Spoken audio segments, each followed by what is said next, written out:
કે પ્રતિકૂળ સંયોગો હોય તો જ આપણો પારખ થાય કે આપણે સ્થિર રહી શકીએ છીએ કે નહીં. છતાં દરેક વ્યક્તિ એટલે કે વીરચંદભાઈ હો કે બીજા જે પણ એક નંબરની ફાઇલ એ બધા અનુકૂળ સંયોગો જ કેમ માગે છે?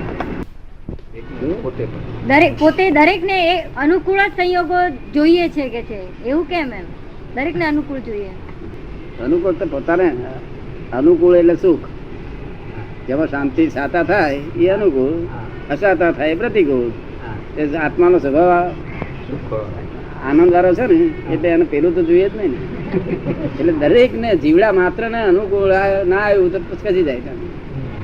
તો નાનામાં નાનો જીવ હોય ત્યારે અનુકૂળ ના આવે ખસી જાય. પ્રતિકૂળ થયું એટલે ભાગી નથી.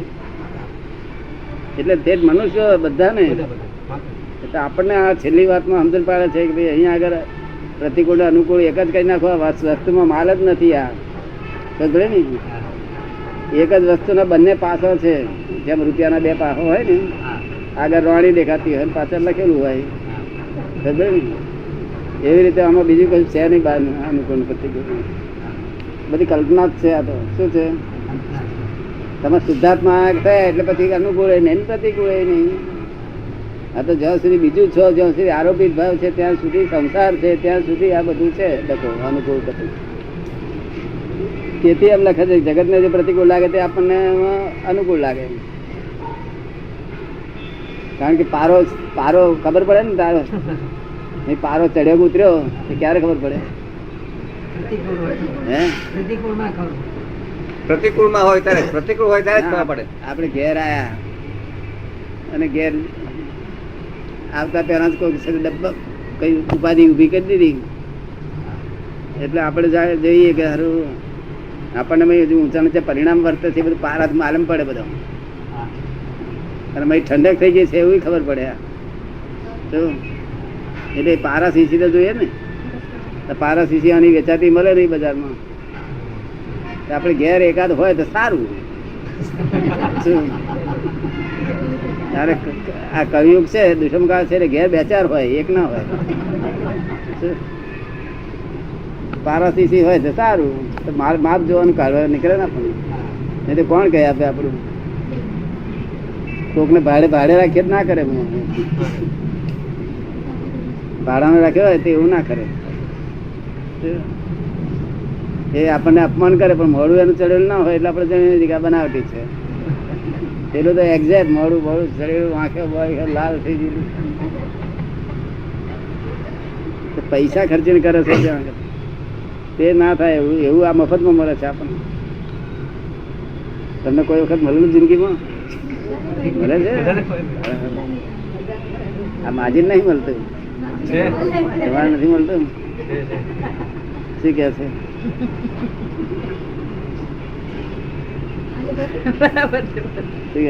બધું બરાબર છે કે એમ બધું ભોગવાઈ ગયું. બધું ભોગવાઈ ગયું કે એટલે ચડ્યો પાર્યો ઉતર્યો. કસાયો ના સામ્રાજ્યમાં નહીં કે છે કસાયો જેવા કસાબૂત છે તે શું કે છે? લડ્યા કરશે, હાર ના કબૂલ કરે. એટલે આપણે ત્યાંથી છેટા રહેવું જોઈએ. શું કરવું? છેટા રહી જાવ. બધા અવતારી અનુભવ થી ઘડાઈ ગયે માર ખાઈ થયેલા છે એમને. આ છૂટેવો ને છે સંસાર. આંખે દેખો રૂપાળો લાગે કેવો છે. છૂટે કે માર ખાયો ને વાગે નઈ તો પાછું ભૂલી જવાય. પાછું આ લોકો કે વૈરાગ રહેતો નથી તો એ રીતે રહે. તે આટલો બધા અવતારો કરતા કરતા કરતા હિન્દુસ્તાનમાં આવે ત્યારે છે તે એવા સંજોગ બાજે. બાકી ખરી રીતે તો કશું છે જ નહીં. જોવા જાય તો સંજોગ અને શુદ્ધાત્મા બે જ છે. સંજોગો પાછા બે પ્રકારના, એક પ્રતિકૂળ અનુકૂળ. શું સંજોગો? તેમાં અનુકૂળ તો આપણે વાંધો નથી. અનુકૂળ તો આપણને કઈ હેરાન ના કરે. પ્રતિકૂળ એટલા જ હેરાન કરે. કેટલા સંયોગોને આપણે સાચવી લેવાનું છે. અને તે પાછા વિયોગી સ્વભાવના છે. એ જો વિયોગી સ્વભાવ ના હોય તો 25-30 વર્ષ રહેતા આપણે શું કરીએ? તો એ 6 કલાક 12 કલાકમાં હેડતો થાય આપણે કે ના બેસ તો હેડતો થઈ જાય. નઠારા સંયોગ વધારે રહે નહીં. એ તો તાર લોક કહે છે કે દુઃખી કેમ છે, તાકે નઠારા સંયોગો હંભારી કરીને દુઃખ થાય. એક ઉઠીને ગયા પછી તો કોણ મારી છે હું હવે જવા દે ને ગયો. હવે બીજું નાટક કર.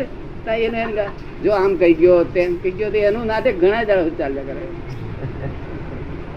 એવું નથી કરતા. ગયા પછી દાજે તે વખત રડતો હોય તો વાત દીધી દાજો. હવે આ તને ઠંડી દવા મૂકે છે આમ તેમાં હવે મટવાની તૈયારી થઈ. તારા ઉતરો આવે કે જો દાજો જુઓ દાજો રડ્યા કરે. અહીંથી ઉઠી ગયો એટલે આપણે જાણો ગયો નમો હરિહંદામ કરી ચાલો ફેર મારે સંયોગ આવ્યો ગયો. કશું છે નહીં. તેથી મહાવીરે સર્વે કાઢ્યું ને કે ગો મે સાસુ અપ્પા નાન દંસણ સંજુ શેષા મે બાહિરા ભાવા સર્વે સંજોગ લખણા સંજોગ મૂળા જીવેણ પત્તા દુઃખ પરંપરા તમા સંજોગ સંબંધમ સર્વમ એટલે તમારે સંજોગ એકલા જ રહ્યા છે મહાવીરની પેટ. તો મીઠાના સંજોગ તો હેરાન નથી કરતા ને, પણ મીઠા સંજોગ તમને વાપરતા નથી આવડતા. મીઠા તમે વેદો છો. શું થાય છે? એટલે કડવા વેદવા પડે. જો મીઠા જાણો તો કડવા જાણો. મીઠા વેદો છો માટે તમારે કડવા વેદવા પડે. પણ જો મીઠા જાણો એકલું તો કડવા જાણવાનું રહે. શું? પણ તમને હજુ પહેલાની આદત જતી નથી. વેદે છે.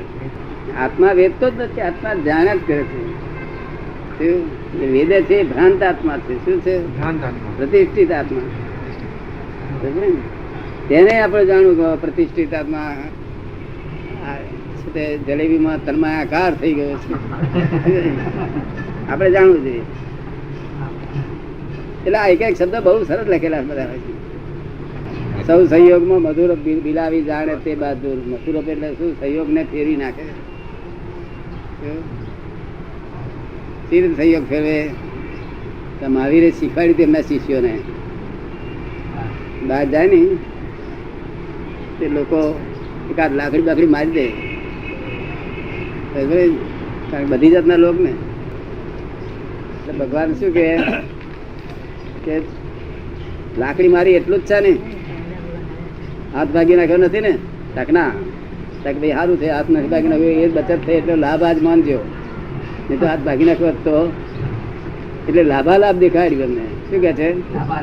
તકે થઈ કે હાથ ભાગી નાખ્યો હોય કોઈનો, તકે બે નથી ભાગી નાખ્યા ને, એક ભાગી બીજો છે ને, બે હાથ કાપી નાખ્યા તક પગ તો છે ને, ભલે હાથ નથી પણ પગ તો છે ને.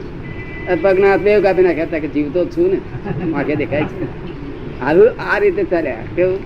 ભગવાને આવી રીતે શીખવાડી. ગયું તેને ના રડીશ, છે તેને આનંદ પામ કર. શું કે છે? ગયું તેને રડીશ નહીં. મારે તો એ ખરો જ છે ને, વાત તો ખોટી નથી ને.